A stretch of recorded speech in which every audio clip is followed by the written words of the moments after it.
என்ன பேசுன்னு தெரில. ஏன்னா படம் நேற்று நைட்டு தான் பார்த்தேன். அதனால் யோசிச்சுட்டே உட்காந்துட்டு இருந்தா அதில் எல்லாரும் பேசுகிறத கவனிக்க ஆரம்பிச்சேன்னா நிமிஷா விஜயன் பக்கத்துலேருந்து பேசிகிட்டே இருந்தாங்களா. நான் எனக்கு ஒரு சின்ன டவுட் அவங்ககிட்ட கேட்டேன். படத்தில் அவங்க கேரக்டர் கொஞ்சம் ஸ்பெஷலாக பண்ணியிருக்காங்க. அது எந்த மாதிரி டிசைன் பண்ணி இப்போ என்னோடய அசிஸ்டன்ட் டைரக்டரோட தான் அந்த படம் நான் பார்த்தேன் நேற்று நைட்டு. இப்போ டிஸ்கஷன் படம் முடிச்சுட்டு பேசும்போது அந்த கேரக்டரோட டிசைன் எப்படி அப்படின்னு பேசிகிட்டு இருக்கும்போது இப்போ எனக்கு தோணுது உங்களை பார்த்துட்டு தான் அவங்க அதை பண்ணியிருப்பாங்கன்னு சொல்லிட்டு. எனக்கு சரியாக இங்கிலீஷ் தெரியாது அப்படின்னால அது என்ன டிசார்டர்னு எனக்கு கண்டுபிடிக்க தெரில. அது கொஞ்சம் அசிஸ்டன்ட்டு கேட்டேன் என்ன டிசார்டர் அது அப்படின்னு கேட்டேன்னா அப்போ வந்து அது கொஞ்சம் என்ன சொன்னால் எது பயங்கர எனர்ஜியாக இருப்பாங்க, எக்ஸ்ட்ராவாக யோசிப்பாங்க, ஏதாவது ஒன்று பார்டர் அப்போ அது எப்படின்னு யோசிச்சுக்கிட்டே படம் கார் ஓட்டிகிட்டு வந்தேன். இதை பற்றி நம்ம என்ன பேசுறது அப்படின்னு யோசிச்சிட்டே வந்தேன். வந்து உட்காந்துலேருந்து அவங்க பண்ணுற ஆக்டிவிட்டீஸ்லாம் பார்க்கும்போது ஓ இது அதில் சேர்ந்தது தானா அப்படின்னு சொல்லி ரொம்ப எனர்ஜியாக இருக்காங்க. நிச்சயமாக டீமுக்கு முதல்ல நன்றி சொல்லணும். இந்த படம் பார்த்தேன். ஃபஸ்ட்டு அந்த படத்துலேருந்தே முதல்ல ஆரம்பிச்சிடலாம்னு நினைக்கிறேன். நெல்சன், எனக்கு நெல்சன் பழக்கம் வந்து நான் அந்த நெல்சனுக்கு கால் பண்ணதுக்காக ஒன்று இந்த நெல்சனுக்கு கால் பண்ணிட்டேன். ஃபோன் அடிச்சுட்டு யோ எங்கேயா இருக்க அப்படின்னு கேட்கும்போது மாதிரி நான் நெல்சன் பேசுகிறேன் அப்படின்னா நம்ம நெல்சன் பேச மாட்டாப்ல. அப்போ இல்லை நெல்சன் எனக்கு ரொம்ப பிடிக்கும். ஏன்னா ஒரு நாள் கூத்து அவரோட முதல் படம். பொதுவாக நம்ம என்ன நினைப்போம்னா 2 ஆப்ஷன் இருக்குது சினிமா நம்ம வந்து சூஸ் பண்ணுறதுக்கு. படம் 2 ஆப்ஷன் அப்படின்னா 2 வேரியேஷன் இருக்குது. ஒன்று ஃபைட், ஒரு என்ன சொல்கிறதுனா யார் என்ன சொன்னாலும் கேட்காம அடமெண்ட்டாக நம்மளோட கிரியேஷன் இப்படியாப்பட்ட கதைகளை சூஸ் பண்ணி அந்த கதைகளுக்காக ஃபைட் பண்ணி அந்த கதைகளை மேடை ஏற்றுறது, அந்த கதைகளை வந்து ஆடியன்ஸ்ட்டை கொண்டு போய் சேர்க்கறதுன்னு ஒரு வெர்ஷன் இருக்குது. இன்னொரு வெர்ஷன் எது வெற்றியின் பக்கத்தில் இருக்குது, எது வந்து சக்ஸஸாக இருக்குது, எது நம்மளை போர்ட்ரேட் பண்ணும், நம்மளை ஒரு டைரக்டராக நம்மளை ஒரு செலிபிரிட்டியாக எது போர்ட்ரேட் பண்ணணும்னு சொல்லி சூஸ் பண்ணி அந்த பக்கம் போய் நிற்கிறது, சம்பாதிக்கிறது. இந்த மாதிரி நெல்சனோட 4 படங்களும் எடுத்து பார்த்தீங்கன்னா ரொம்ப ஆச்சரியமாக இருக்கும். என்ன ஆச்சரியமாக இருக்கும்னா அவர் கதை ரொம்ப கனமான கதைகளை எடுத்துக்குவார். நான் நிறைய நாள் யோசிச்சிருக்கேன் அவரோட வயசு தான் என்ன, ஏன் அழகு அந்த ஒரு நாள் கூத்து பார்க்கும்போது எனக்கு வந்து அப்போ வந்து அவர் கூட பழகின ஃப்ரெண்ட்ஸ்லாம் எனக்கு ஃப்ரெண்ட்ஸாக இருந்தாங்க. அவங்க எல்லோரும் நெல்சன் பேசும்போது ஒரு சின்ன பையன் மாதிரி நினச்சிட்டேன் நான். அப்போ இவர் சூஸ் பண்ணுற கதைகள் எல்லாமே வந்து மான்ஸ்டராக இருக்கட்டும், இல்லை வந்து ஃபர்கானாவாக இருக்கட்டும், ஒரு நாள் கூத்துலாம் ஃபஸ்ட்டு படம் தொடங்கின விதமே வந்து ஒரு மெச்சூர்டான இது ஒரு என்ன சொல்கிறது, இது வந்து இன்னொரு இப்போ உள்ள ஜென்ரேஷன் பார்ப்பாங்களா, இப்போ உள்ள ஜென்ரேஷன் கனெக்ட் ஆவாங்களா அப்படின்லாம் யோசிக்காமல் ஒரு சினிமாவை நேர்மையாக அது நீ கனெக்ட் ஆகுது ஆகலை, எனக்கு ஒரு விஷயத்தை காட்டணும்னு தோணுது, அது இப்படி தான் தொடங்கணும்னு தோணுது, நான் அதை அப்படி தொடங்கணும். அந்த மாதிரியான மனிதர்களை இந்த மாதிரி விலகி நிற்கக்கூடிய அங்கங்கே அவர் கதாபாத்திரத்தில் ரொம்ப பிடிச்சது என்ன அப்படின்னா எல்லாத்துக்கும் இன்டீரியராக ஒரு லைஃப் இருக்கும். எல்லா கேரக்டர்ஸுக்கும் இன்டீரியராக ஒரு லைஃப் இருக்கும். வெளியே நம்ம எல்லாம் ஜாலியாக இருப்போம், ஆடுவோம், பாடுவோம், ஏதோ பண்ணுவோம். பொது புத்தி என்ன இருக்கோ பொது புத்தியோட கனெக்ட் ஆகி பொது புத்திக்குள்ளே ட்ராவல் பண்ணிகிட்டு இருப்போம். பட் இன்டீரியராக இருக்கிறத நம்ம வந்து பெருசாக எஸ்டாப்ளிஷ் பண்ண மாட்டோம். அது நமக்கு பிடித்தமான மனிதர்கள்ட்ட ஒரு கேர்ள் ஃப்ரெண்டுகிட்டையோ இல்லை அவங்ககிட்ட கூட நம்ம மறைக்க ட்ரை பண்ணுவோம். அவருடைய 4 படத்துலையும் பார்த்தீங்கன்னா அந்த கேரக்டர்ஸ் அவரோட கேரக்டர்ஸ் இன்டீரியரான அவங்க மனசுக்குள்ளே இருக்கக்கூடிய அந்த மனசுக்குள்ளே கேட்டுக்கிட்டே இருக்கக்கூடிய ஒரு பாட்டுக்கு அவங்க ஆடி இருப்பாங்க, மனசுக்குள்ளே கேட்டுக்கிட்டே இருக்கக்கூடிய ஒரு கேள்விக்கு அவங்க பதில் பேச ஆரம்பிச்சிருப்பாங்க, மனசுக்குள்ளே கேட்டுக்கிட்டே இருக்கக்கூடிய மனசுக்குள்ளே வந்து வரைஞ்சிக்கிட்டே இருக்கக்கூடிய ஓவியத்தை வெளியே காட்ட ட்ரை பண்ணுவாங்க. இப்படியாப்பட்ட கேரக்டர்ஸ் அவர் கிரியேட் பண்ணுறாரு. அது என்ன அப்படின்னா எங்கள் ஜென்ரேஷன் டைரக்டர்ஸ் தான் நெல்சன். எங்கள் ஜென்ரேஷனில் அவர் தனியாக இருக்கார். நான் நினைக்கிறது அப்படி தான் நினைக்கிறேன். அவர்கிட்ட வந்து ஒரு சோசியல் ரெஸ்பான்ஸ் இருக்குது, ஒரு சமூக பொறுப்பு இருக்குது. அதே நேரத்தில் அதை எல்லாத்துக்குள்ளேயும் நம்ம எல்லா தளத்திலையும் இயங்கக்கூடிய அது ஐடியாக இருக்கட்டும், ஐடி பீப்புளாக இருக்கட்டும், அது எஃப்எம் மாதிரி ஒரு இதுவாக இருக்கட்டும், ஒரு வீட்டுக்குள்ளே அடங்கி கிடக்கிற பொண்ணாக இருக்கட்டும், அல்லது மான்ஸ்டர் மாதிரி அந்த எல்லாத்துக்கும் அப்படி தனித்த அங்கங்கே விடுபட்ட தென்படக்கூடிய டக்குன்னு தென்படாத கேரக்டர்ஸ்களோட உள்ளுக்குள்ள இருக்கிற வாழ்க்கையை படம் பிடிச்சி காட்டுறதுல அவருக்கு எங்கேயாவது ஒரு மேடை கிடைக்காதா? ஏன்னா அவர்கிட்ட பேசினது இல்லை. அவர் படம் பார்க்கும்போது எனக்கு தோணும் இந்த படம் வந்து அப்படியே ஒரு ஆற்றுல இலையை தூக்கி போட்டால் அது ட்ராவலாகி மெதுவாக போயிட்டுருக்குல்ல, அந்த மாதிரி எந்த சலனமும் இல்லாமல் எந்த பெரிய ஆர்ப்பாட்டமும் இல்லாமல் நீங்கள் ஒரு நாவல் படிக்கிற மாதிரியான உணர்வுகளை தரக்கூடிய படங்கள் இருக்கக்கூடியவர் தான் நெல்சன். நீங்கள் மான்ஸ்டரில் பார்த்தீங்கன்னா எப்படியான காமெடி பண்ணலாம், ஆனால் அதுலேயும் சென்சிபிளான காமெடிஸ் தான் பண்ணியிருப்பார். அதை வச்சுக்கிட்டு கோக்கு மக்காலாம் பண்ணியிருக்க மாட்டார். இது ஏதாவது ஒரு ஸ்டேஜ் கிடைக்காதான்னு நான் ஏங்கியிருக்கேன் அவர்கிட்ட டிஸ்கஸ் பண்ணுறதுக்கு, அவர் பேசுகிறதுக்கு. ஏன்னா இந்த தலை ரொம்ப முக்கியமானது. அப்படி டிஎன்ஏ இது பார்க்கும்போது எனக்கு வந்து அந்த கதையை வந்து சூஸ் பண்ணதும், இந்த கதையை படம் பண்ணணும்னு சூஸ் பண்ணதும், அவரோட அந்த பயோபிக் அவரோட சினிமாகிராஃபியில் பார்க்கும்போது எனக்கு தெரியுது அவர் இந்த மாதிரி தான் சூஸ் பண்ணுறாரு. நினச்சி பார்த்தா அவருக்கு ஒரு சினிமா அறிவு இருக்குது, சினிமா வட்டம் இருக்குது. இப்போ என்ன குதிரை வேகமாக ஓடும், இப்போ என்ன படம் எடுத்தால் பயங்கரமாக ஹிட் ஆகும்னு நினச்சா ஒரு கதையை அவரால் பண்ண முடியும். ஆனால் அவர் அந்த ஒரு ஆற்றின் போக்கில் உருளக்கூடிய கூழாங்கல்லாவே இருக்காரு. அவருக்கு வாழ்த்துக்கள். நிச்சயமாக அந்த அவர் லிஸ்ட்டில் வந்து டிஎன்ஏ படமும் ரொம்ப மனசுக்கு நெருக்கமான படமாக இருந்துச்சு. அது காரணம் என்ன அப்படின்னா, ஒரு நாவல் படிக்கிற மாதிரி இருந்துச்சு. குட்டியாக நம்ம ஒரு நாவல் படிப்போம்ல.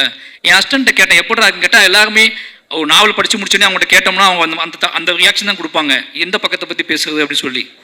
அந்த மாதிரி எல்லாருக்கிட்டையுமே ஒரு அமைதியும் ஒரு மௌனம் இருந்துச்சு. ஏன்னா இது வந்து இந்த படத்தை பார்க்கும்போது என்னன்னா, நீங்கள் ஆர்ப்பாட்டம் இல்லாமல் ஒரு உண்மையை நேருக்கு நேராக பார்க்குற ஃபீல் இருக்கும். இந்த படத்தை பார்க்கும்போது என்ன தோணும் அப்படின்னா, ஊடு கத்திலாம் பார்க்க முடியாது. ஒரு படத்தை பார்க்கும்போது நம்ம படுத்து எந்திரிச்சு போன இடத்துல பக்கத்தில் ஒன்று நடந்திருக்கும். நம்ம பில் கிட்ட கவுண்டரில் நின்றுருப்போம். அந்த கவுண்டருக்கு ஒரு கதை இருக்கும், நமக்கு தெரியாது. நம்ம ஒரு டாக்ஸியில் ட்ராவல் பண்ணியிருப்போம். அந்த டாக்ஸிக்குள்ளே ஒரு பயங்கரமான கதை இருக்கும், நமக்கு தெரியாது. நம்ம இப்படி அங்கங்கே வாழ்க்கையை வாழ்ந்துகிட்டே இருக்கோம். நம்ம நடந்து உட்கார்ந்து தூங்கி சிரிச்ச அல்லது தவிச்ச அந்த இடத்துக்குள்ள ஒரு பயங்கரமான ஒரு கதை இருக்கணும், ஹியூமன் வேல்யூவோட ஒரு கதை இருக்கும். அந்த கதையை சொல்லக்கூடிய ஒரு படமாக தான் டிஎன்ஏ வந்திருக்கு. நாம் வந்து நம்பி போகக்கூடிய ஹாஸ்பிட்டல், நாம் நம்பி பேசக்கூடிய டாக்டர்ஸ், நாம் நம்பி விரும்பக்கூடிய நம்மளோட துணைகள், நம்மளோட உறவினர்கள், நம்மளோட காவல் அதிகாரிகள், இவங்க எல்லாத்துக்குள்ளேயும் கூடக்கூடிய கதையை வந்து அதை சென்டர் பாயிண்ட் பண்ணி அதுக்குள்ளே ஒரு வேல்யூஸை கிரியேட் பண்ணி இது நடந்தால் என்ன ஆகணும்னு இருக்குல்ல. இப்படியாப்பட்ட மனிதர்கள் வாழ்ந்துட்டு இருக்காங்க, இப்படியாப்பட்ட மனிதர்கள் இருக்காங்க. இவ்வளோ நம்ம எவ்வளோ ஹியூமனுக்கு வேல்யூ கொடுக்குறோமோ அதே மாதிரி ஹியூமன் வேல்யூவே இல்லாத ஹியூமன்ஸ் கிரியேட் பண்ணுறக்கூடிய அந்த நாசக்கார உலகம் இருக்குல்ல, அந்த நாசக்கார உலகத்துக்குள்ளே நம்ம எப்படி நாம் அதை தெரியாமல் அதுக்குள்ளே எப்படி பின்னி பிணைஞ்சு கிடக்கும் அப்படிங்கிற வெளிச்சத்தை வந்து, அப்படிங்கிற ஒரு பயத்தையும் அப்படிங்கிற ஒரு கவனத்தையும் சொல்லக்கூடிய படமாக டிஎன்ஏ வந்திருக்கு. நிச்சயமாக இந்த படம் வந்து அதர்வா ப்ரோ கூட சொல்லி ஆகணும். அவருக்கு ஞாபகம்னு தெரில, பெரிய பெருமாள் கதை சொன்ன முதல் ஹீரோ அவர் தான். ஷாக்கா இருக்கா? அப்படிதான் இருக்கும்.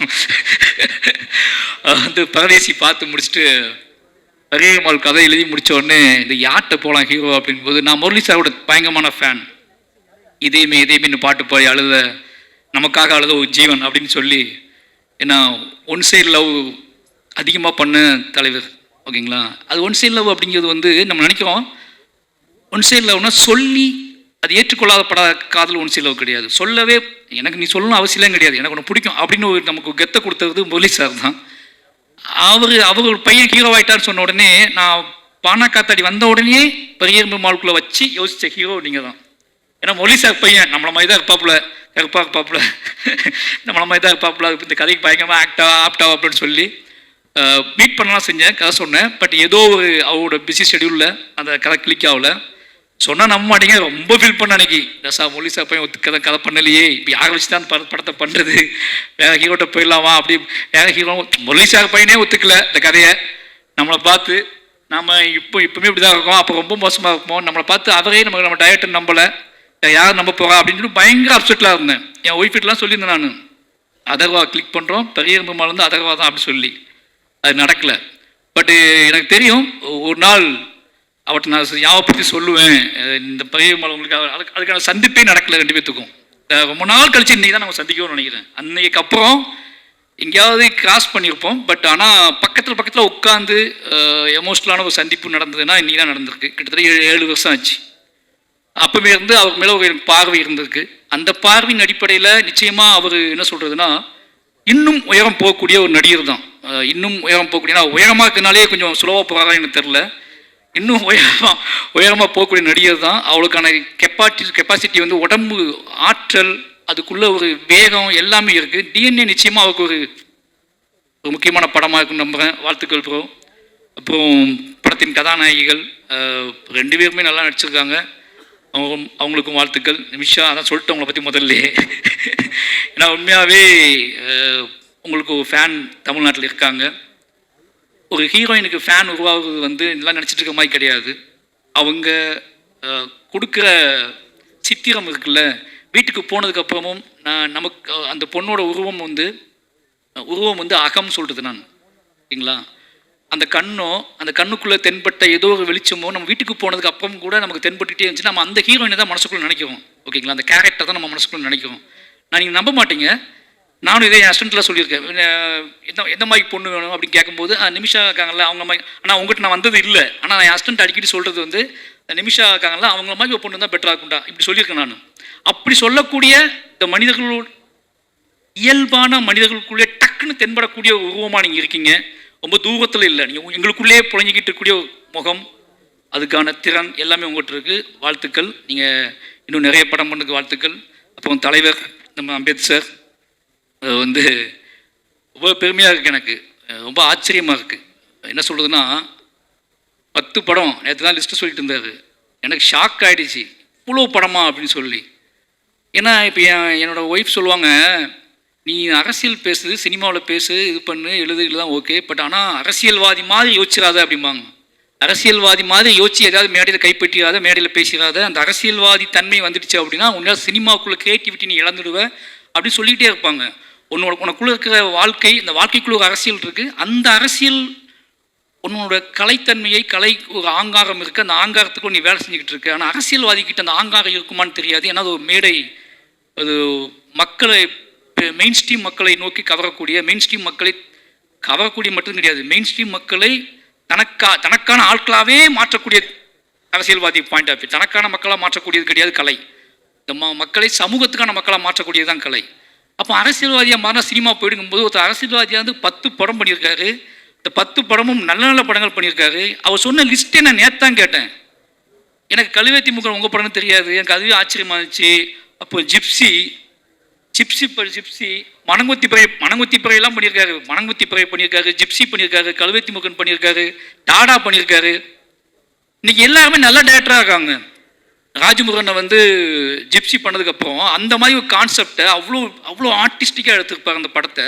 அந்த படம் எடுத்துட்டு பாருங்க, அந்த படத்தை இன்னும் செலிப்ரேட் பண்ணுறாரு, அந்த படத்தை கொண்டாடுறாரு. அது ஏன் படம்ங்காரு, ஜிப்சி அப்படின்னு, ஜிப்சி ப்ரொடியூசர் நான் சொல்கிறாரு. இந்த கெத்துலாம் இருக்குல்ல, இது ரொம்ப நல்ல விஷயம் சினிமாவுக்கு. ஒரு ப்ரொடியூசர் அரசியல் தன்மையோடும் இருந்து சினிமாவையும் புரிஞ்சுக்கிட்டு நம்மகிட்ட பேசும்போது நமக்கே ஆச்சரியமாக இருக்குது. அரசியலை ஒதுக்கிட்டு சினிமா பேசுதுன்னு சொல்லி பழகுறாங்கல்ல, அது ரொம்ப பயமாக இருக்குது.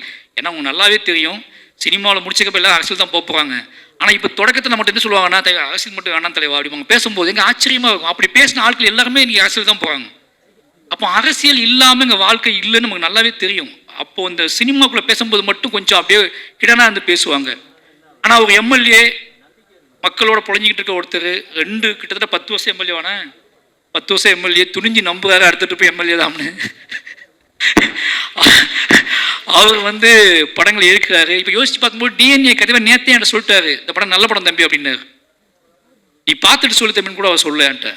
நீ பார்த்துட்டு தம்பி கூட சொல்ல, தம்பி நல்ல படம் நீ பார்த்துரு அப்படின்னாரு. அந்த தன் படத்தின் மீது ஒரு ஆங்காரமான நம்பிக்கையும் அதை பார்த்துருஎன்ன அப்படின்னு சொல்கிற இருக்குல்ல, அந்த கெத்து இருக்குல்ல, இந்த ஒன்று எடுத்துருக்கோம் அதை பார்த்துட்டு சொல்லேன் அப்படிலாம் சொல்ல அவர். நான் நல்ல படம் எடுத்திருக்கேன். அந்த படத்துக்கு மட்டும் இல்லை, இன்னும் முடிவு பெறாத படத்துக்குலாம் அவர் சொல்கிறார். ஒய்ஃப்னு ஒரு படம் வந்து பண்ணியிருக்கேன் தம்பி, செம்ம படம், அவன் எழுதி வச்சுக்கோ, நல்ல பெரிய டேரக்டர் ஆவான்னு சொல்கிறாரு.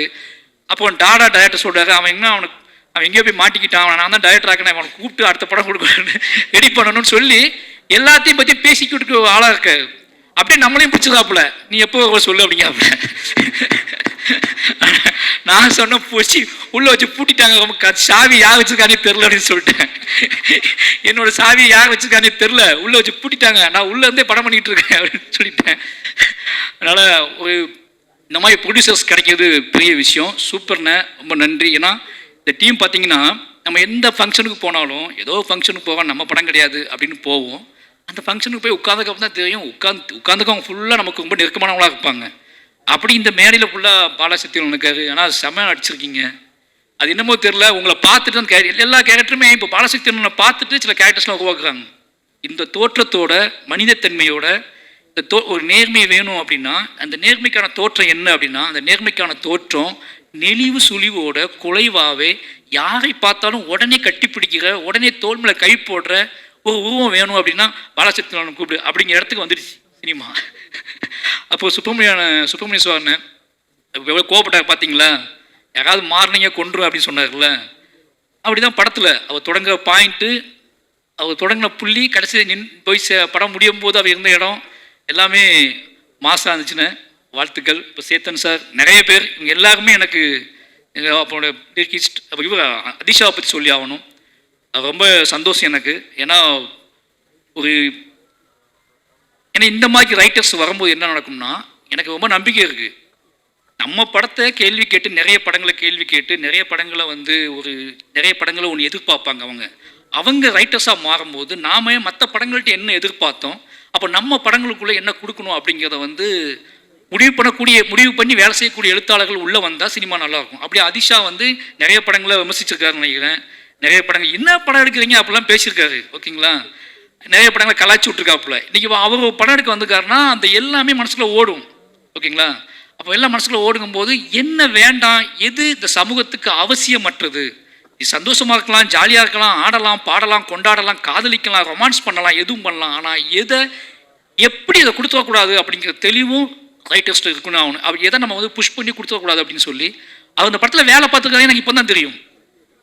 அவர் பார்த்தோன்னே ஆச்சரியமாக இருந்துச்சு. வாழ்த்துக்கள் ப்ரோ, உண்மையாகவே சொல்கிறேன். நெக்ஸ்ட் அடுத்த இடத்துக்கு நீங்கள் போகணும். நல்ல இந்த மாதிரி இன்னும் நிறைய பேர் உள்ளே வருவாங்க. ரொம்ப நன்றி, அவருக்கு ரொம்ப நன்றி. அப்புறம் மியூசிக் டைரக்டர் சொல்லி ஆகணும், 5 பேர். ஏன்னா ரொம்ப ஆச்சரியமான விஷயம், நெல்சன் பண்ணக்கூடிய சில ஜிம்மிக்ஸில் இது ஒரு ஜிம்மிக்ஸ். அவர் எல்லா படத்துலையும் ஒரு கண்டுபிடிப்பார். அப்படி இந்த படத்தில் 5 மியூசிக் டைரக்டர் கொடுக்குறோம். 5 புது மியூசிக் டைரக்டர் புதுசாக போயிடுவோம் அப்படின்னு சொல்லி அதுக்குள்ளே ஒரு பெரிய வரலாறு இருக்குது. காசும் கம்மியாக இருக்குது, டீமும் ஈஸியாக வேலை வாங்கிடலாம். ஒரு பயங்கரமான பிளான் பண்ணிக்கிறேன். ஒரு மியூசிக் டைரக்டர் வேலை பார்க்குறதே பெரிய விஷயமா இருக்குது. 5 மியூசிக் டைரக்டர் இருக்கும்போது இவர்கிட்ட சொல்லும் போது அவர் அப்பவே கொடுத்துட்டாரு, நீங்கள் இன்னும் கொடுக்காம இருக்கீங்கன்னு சொல்லி எப்படியோ ஒரு வேலை பார்க்க முடியும். அந்த 5 பேர்த்தையும் இன்ட்ரடியூஸ் பண்ணி வச்சிருக்காரு.